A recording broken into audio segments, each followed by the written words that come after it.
एक समय के बात है, आदि और पूजा अपने चाचा प्रीतम और चाची ममता के साथ रहते थे। उन दोनों के माता पिता का देहांत रोड एक्सीडेंट में हो गया था। जहां प्रीतम बच्चों को बेहद प्यार करता था तो वहीं ममता उनके साथ बहुत बुरा बर्ताव करती थी। एक दिन पूजा घर के बाहर अपनी सहेलियों के साथ खेल रही थी। तभी ममता उसको आवाज लगाते हुए कहती है, अरे ओ पूजा की बच्ची कहाँ मर गई? अभी आई चाची। जब देखो तब खेलती रहती है, घर का काम क्या तेरा बाप करेगा? पर चाची घर का सारा काम खत्म करके ही मैं खेलने गई थी। काम खत्म हो गया है तो रात के खाने की तैयारी कर ले, तेरे चाचा आते ही होंगे कभी। और आदि वहाँ आ जाता है। क्यों रे, कहाँ घूम रहा था? कभी घर पर भी टिक जाया कर। चाची मैं पास वाले दुर्गा माँ के मंदिर गया था। मंदिर जाने की क्या जरूरत थी? खेत पर ही चला जाता अपने चाचा का हाथ बटाने, उन्हें भी कुछ आराम मिल जाता। हाँ चाची, पहले खाना खा लूं, फिर चला जाऊंगा। पर खाना तो खत्म हो गया, अब रात को ही मिलेगा। आदि बिना कुछ खाए भूखा ही खेत पर जाने के लिए निकल जाता है। पर पूजा को ये बात अच्छी नहीं लगती और वो अपनी चाची से कहती है, चाची आपने आदि भैया से झूठ क्यों कहा? वो भूखा ही चला गया। तू जरा सी लड़की मुझे झूठी बता रही है। आने दे तेरे चाचा को, फिर बताती हूँ तुझे। फिर शाम को दोनों चाचा भतीजा घर वापस आते हैं। उनके आते ही ममता उन दोनों के खिलाफ प्रीतम के कान भर देती है, जिससे वो उन दोनों को घर से बाहर निकाल देता है। रात को ठंड में दोनों सड़क पर चले जा रहे थे। तभी पूजा कहती है, आदि भैया अब हम क्या करेंगे? हम कहाँ जाएंगे? तो चिंता मत कर पूजा, तुझे याद नहीं जब हम पर कोई भी मुसीबत पड़ती थी तो माँ क्या करती थी? मुझे तो कुछ भी याद नहीं भैया, मैं तो बहुत छोटी थी ना। आप ही बता दो क्या कहती थी हमारी माँ? माँ हमेशा कहती थी कि माँ दुर्गा माँ का सदा ध्यान करना चाहिए, उनकी पूजा करने वालों पर कभी कोई मुसीबत नहीं आती। चल अब हम सीधा माँ दुर्गा के ही मंदिर चलते हैं। इतना कहकर दोनों बच्चे माँ दुर्गा के मंदिर चले जाते हैं और भूखे प्यासे रात को वहीं जमीन पर सो जाते हैं। अगले दिन सुबह जब पंडित मंदिर का दरवाजा खोलकर अंदर आते हैं तो उन दोनों से पूछते हैं, अरे तुम लोग यहाँ कैसे आए? फिर वो दोनों अपनी सारी कहानी पंडित को बताते हैं। वो सब तो ठीक है बच्चों, पर कोई भी तुम्हें मंदिर में रहने नहीं देगा। पंडित जी, हमें कुछ दिन यहाँ रहने दीजिए, फिर हम कोई ना कोई ठिकाना ढूंढ ही लेंगे। अगर तुम लोग चाहो तो मंदिर के पीछे मेरी कुटिया है, तुम कुछ दिन वहीं रह सकते हो।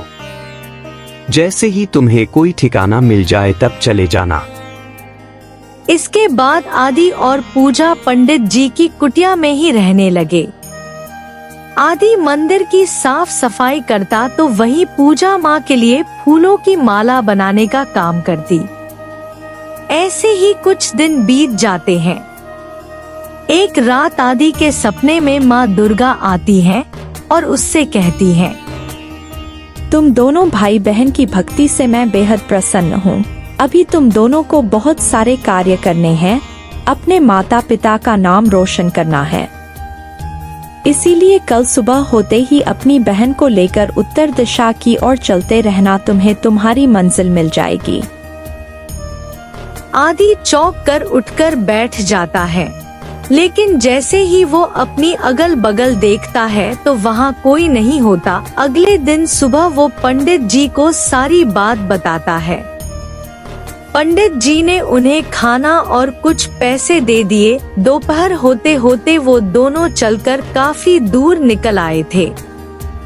फिर दोनों एक पेड़ के नीचे बैठकर खाना खाने लगे। तभी उनके पास एक भिखारी आता है। फिर आदि और पूजा अपने खाने में से थोड़ा थोड़ा उस भिखारी को भी दे देते हैं। बच्चों, तुम दोनों ने खुद आधा पेट खाकर मुझे खाना दिया है। मेरे पास तुम्हें देने को तो कुछ नहीं है, पर आज मैं तुम्हें ऐसा मंत्र बताता हूँ जिसका जाप करके तुम जो भी काम करोगे उसमें सफलता तुम्हें जरूर मिलेंगे। और बाबा, आपको इस मंत्र के बारे में कैसे पता?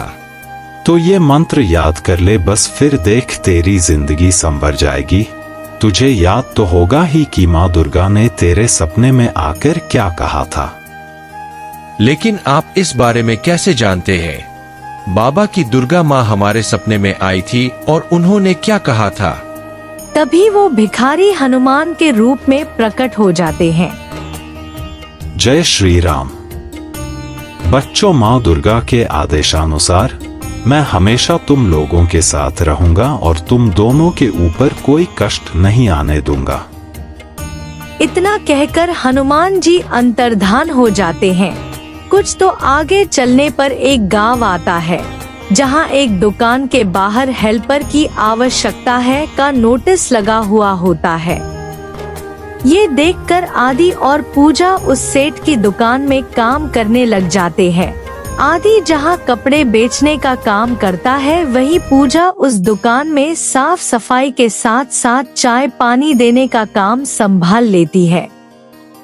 कुछ समय बाद आदि और पूजा सेठ जी से कपड़े लेकर गांव-गांव बेचने निकल पड़ते हैं। उनके कपड़े हाथों हाथ बिक जाते हैं। सारा काम अच्छे से सीखने के बाद थोड़े थोड़े पैसे जमा करके आदि और पूजा खुद के कपड़ों की दुकान खोल लेते हैं और माँ दुर्गा की कृपा से उनकी दुकान दिन दुगुनी रात चौगुनी तरक्की करने लगती है। दोनों भाई बहन की दुकान से होने वाली मोटी कमाई से एक बड़ा सा घर खरीद लेते हैं और उसके अंदर माँ दुर्गा का बहुत बड़ा मंदिर बनाते हैं। फिर वो दोनों सुबह शाम माँ दुर्गा की भक्ति करने लगते हैं और हर महीने माता के नाम के भंडारी करवाने लगते हैं। माँ दुर्गा का आशीर्वाद उन पर खूब बरसता है और देखते ही देखते वह दोनों उसे गांव के सभी धनी लोगों से मना जाता है।